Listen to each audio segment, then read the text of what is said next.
എല്ലാവർക്കും നമസ്കാരം. ഇന്നത്തെ ക്ലാസ്സിലേക്ക് എല്ലാവർക്കും സ്വാഗതം. 4ാം ക്ലാസ്സിലെ മലയാളത്തിലെ ഓമനയുടെ ഓണം എന്നുള്ള കവിതയുമായി ബന്ധപ്പെട്ടിട്ടുള്ള പ്രവർത്തനങ്ങളാണ് നമ്മളിന്ന് ചെയ്യാൻ പോകുന്നത്. അപ്പോൾ ഓമനയുടെ ഓണം എന്ന് പറഞ്ഞ കവിത നമുക്കൊന്ന് വിലയിരുത്തി നോക്കാം.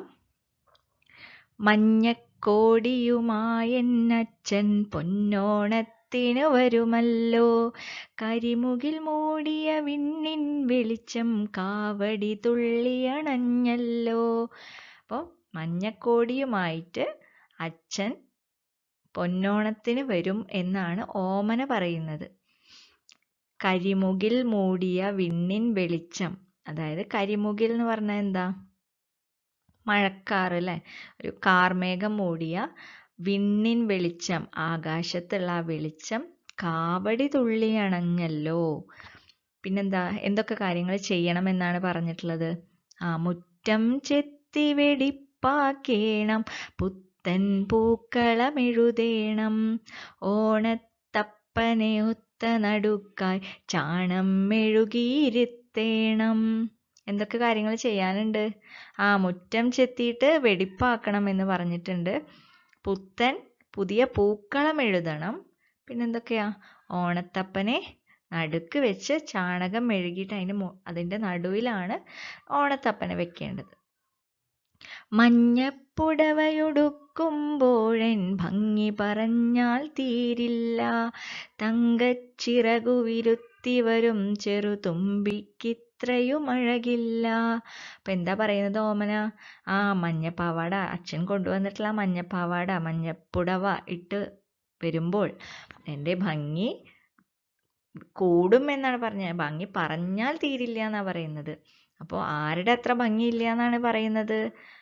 ആരുടെ മീൻസ് തങ്കച്ചിറക് വിരുത്തി വരും, അതായത് തുമ്പിക്ക് പോലും ഇത്ര അഴകുണ്ടാവില്ല, അതിനെയും കാട്ടി ഭംഗിയായിരിക്കും എനിക്ക്, അതായത് ഓമനയ്ക്ക് എന്നാണ് ഓമന പറയുന്നത്.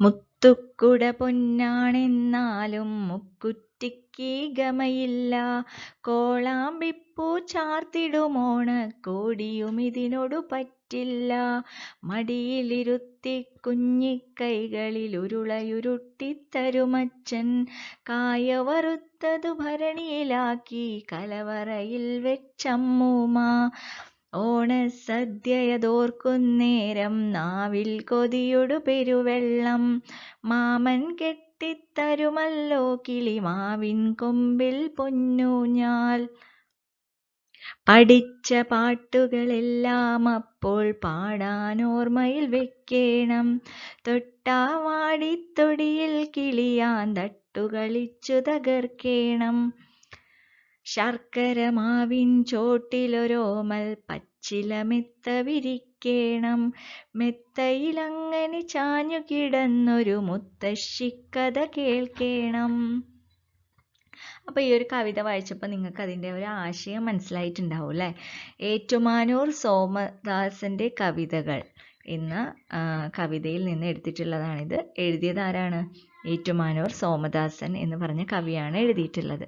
ഓക്കെ, അപ്പോൾ ആരാണ് ഏറ്റുമാനൂർ സോമദാസൻ നോക്കാം. 1936 മെയ് 16 കോട്ടയം ജില്ലയിലെ ഏറ്റുമാനൂരിലാണ് ജനിച്ചത്. അധ്യാപകനായിരുന്നു. ഏഴരപ്പൊന്നാന, കർക്കിടകം, ഇലപൊഴിയും കാലം, രാമരാജ്യം, ഇതൊക്കെയാണ് കവിതകൾ. കാക്കയും ഉറുമ്പും, കഥകൾ എന്നിവയാണ് പ്രധാന കൃതികൾ. ഓക്കെ, 2011 അന്തരിച്ചു. ഒന്നാമത്തെ ചോദ്യം, ഓണം വന്നാൽ എന്തൊക്കെ ചെയ്യുവാനാണ് ഓമന ഉദ്ദേശിക്കുന്നത്? എന്തൊക്കെ ചെയ്യാനാണ്? ഓണം വന്നാൽ മുറ്റം ചെത്തി വെടിപ്പാക്കുകയും പൂക്കളമിടുകയും ചാണകം മെഴുകി അതിൻ്റെ നടുവിൽ ഓണത്തപ്പനെ ഇരുത്തുകയും ചെയ്യണമെന്നാണ് ഓമന പറയുന്നത് അല്ലെങ്കിൽ ഉദ്ദേശിക്കുന്നത്.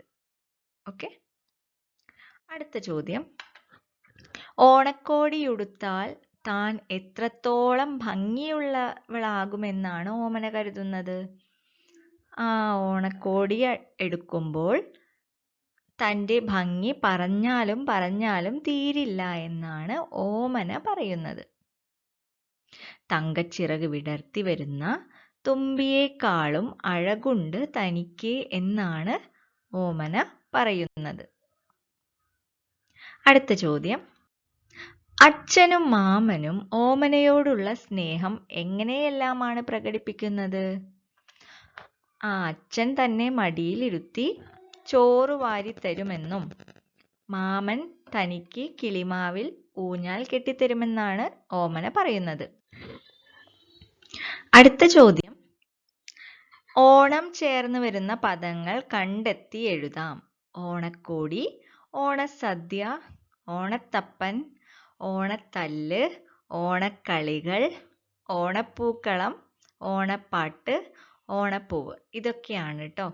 അപ്പോൾ നിങ്ങൾക്ക് ഇതേപോലത്തെ വാക്കുകൾ ഇനിയും കൂടുതൽ കിട്ടുകയാണെങ്കിൽ നിങ്ങൾ അതെല്ലാം ഉൾപ്പെടുത്തിയിട്ട് എഴുതണേ. അതുപോലെ തന്നെ പാഠം നന്നായി വായിക്കുക. അറിയാത്ത വാക്കുകൾ എഴുതി പഠിക്കാനും മറക്കരുത്. അപ്പോൾ ഇനി അടുത്ത ക്ലാസ്സിൽ കാണാം. ഈ വീഡിയോ യൂസ്ഫുൾ ആയിട്ടുണ്ടെങ്കിൽ ലൈക്ക് ചെയ്യാൻ മറക്കരുത്. അതുപോലെ തന്നെ സബ്സ്ക്രൈബ് ചെയ്യാത്തവരൊന്ന് സബ്സ്ക്രൈബ് ചെയ്യുക. തൊട്ടപ്പുറത്തുള്ള ബെൽ ബട്ടൺ കൂടി പ്രസ് ചെയ്താൽ ഞാൻ പുതിയ വീഡിയോസ് അപ്ലോഡ് ചെയ്യുമ്പോൾ നിങ്ങൾക്ക് അപ്പോൾ തന്നെ നോട്ടിഫിക്കേഷൻ വരും. അപ്പോൾ ഇനി അടുത്ത ക്ലാസ്സിൽ കാണാം. Thank you. ലൈക്ക് ചെയ്യാനും ഷെയർ ചെയ്യാനും സബ്സ്ക്രൈബ് ചെയ്യാനും കമൻറ്റ് ചെയ്യാനും മറക്കരുത് കേട്ടോ.